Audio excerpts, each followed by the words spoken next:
Hey there, it's Madeline from Anything Great Farms. I'm one of the two teen guides at that library. I want to share with you guys a couple of recommendations for young adult fantasy series that you can binge while you're in this extended stay-at-home period. The good thing is I've already done some pre-work for you and checked. These are all available from Hoopla or Overdrive. So you'll just need to download either the Hoopla or Libby by Overdrive app on your phone or tablet. You should be able to access these books right away. Hopefully none of them have gotten checked out since I went and looked in our catalog. So the first one I wanted to talk to you about was the Queen of the Tearling series by Erika Johansen. So I'm sort of cheating a little bit because this is kind of a crossover between adult and young adult. It's marketed as a young adult book, but I've definitely seen it in our adult collection. Keep that in mind as you're considering what you'd like to read. So this trilogy follows the journey of a young girl who has been living in exile all of her life, and she now has to reclaim her throne from this evil competing monarch who's sort of kept her country in thrall for decades. What I like about this series is that, you think you know what's going on, and it's just moving along like a traditional fantasy series, and then all of a sudden you start to question everything you thought you knew about the world, about what's really going on, and how we got to where we are at this point in this story. So it's sort of like a series wrapped in another series.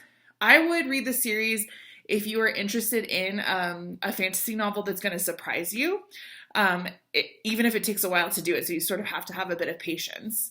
I would skip it if you like your fantasy a little more straightforward. You like that world building to happen in a logical way, and you're sort of classic fantasy fan. This might not be for you.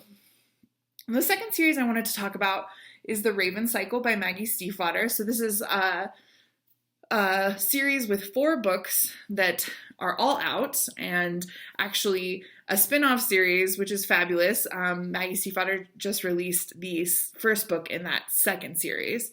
But in this series, we follow a group of young prep school boys in Virginia who are on a quest to find and wake a dead Welsh king. So it sounds a little, weird, but in their journey, they make friends with this local girl who is the daughter of a psychic, and it brings a lot of classic mythology, particularly Celtic and British mythology into this series. That's really what I like about it. I also really like that for a book with so many characters, they all feel really well developed. I think you should read this series if you like books that make you feel like maybe magic could be real. I don't know, it could just be all around us. I would skip it if you're not a fan of alternating narrators. So this book has a lot of different people's perspectives, and it changes a lot. Sometimes that can be sort of hard to keep track of, or it can take you out of the book and the story. I like it, but it's not for everybody, right? So the last series I wanted to talk about, I'm sort of stretching the definition of fantasy here a little bit, because this one's kind of more horror, so keep that in mind. It's Dread Nation by Justina Ireland. So it's a Civil War reimagining that asks the question, what if at the Battle of Gettysburg, instead of everyone dying, they rose up as zombies? What I like about this series is it's got these Frankenstein-like vibes, and the protagonist is just this really, really smart girl who also happens to be the best at killing zombies. I mean, maybe not the best, she's pretty competitive, but she's good. So I like this combination of a fierce warrior who's also really smart.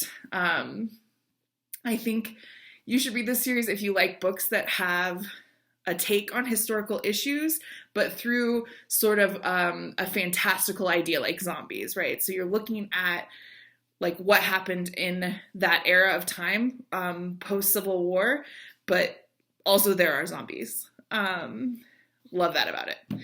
And I would skip it if you can't really handle the gore.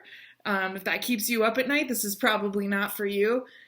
It's a really spooky read, like on top of just the gore. So that I like about it because it makes me want to finish a book faster.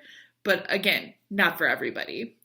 So hopefully one of these books will be for you. And if not, I'd say keep looking out for more recommendations from the Anythink staff.